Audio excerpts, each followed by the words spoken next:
খাল খনন কর্মসূচি বাস্তবায়ন হলে অতিবৃষ্টিতেও জলাবদ্ধতা হবে না বলে মন্তব্য করেছেন তারেক রহমান।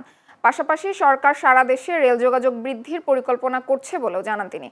সিলেটের সুরমা নদীর উভয় পাড়ে সৌন্দর্য বর্ধন সহ বন্যা প্রতিরোধ অবকাঠামো নির্মাণ প্রকল্পের ভিত্তিপ্রস্তর স্থাপনের পর সুধী সমাবেশে দেয়া বক্তব্যে কথা বলেন প্রধানমন্ত্রী। এ সময় প্রধানমন্ত্রী আরও জানান, দেশের মানুষের জন্য লন্ডন ও ইউরোপের মতো স্বাস্থ্যসেবা নিশ্চিত করতে কাজ করছে সরকার। এর আগে সকালে সিলেট ওসমানী আন্তর্জাতিক বিমানবন্দরে পৌঁছে তিনি হযরত শাহজালাল রহমতুল্লাহি আলাইহি এর মাজার জিয়ারত করেন। এছাড়া সিলেট সদর উপজেলার কাশীপুর ইউনিয়নে বাইশা নদী পুনঃখনন কর্মসূচির উদ্বোধন করেন।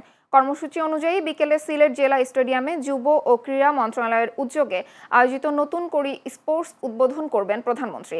সফরের শেষ পর্যায়ে শিল্পকলা একাডেমিতে একটি সভায় অংশ নেওয়ার কথা রয়েছে তার। আমরা যদি এই পরিস্থিতিটাকে এখনই অ্যাড্রেস করতে চাই, তাহলে সবচেয়ে প্রথম যে উপায়টি হচ্ছে আমাদেরকে খাল খনন করতে হবে, এবং খাল খননের মাধ্যমে এই যে পানিগুলো, দেখুন বর্ষার সময় এই যে বৃষ্টির সময় এত পানি আসছে, এত পানি এসে জলাবদ্ধ তৈরি হচ্ছে, তারপরে আমরা কোনোভাবে পানিটাকে সরিয়ে দিচ্ছি, পানিটা কিন্তু নদী দিয়ে নেমে সমুদ্রে চলে যাচ্ছে, অর্থাৎ এই পানিটাকে আমরা ব্যবহারও করতে পারছি না।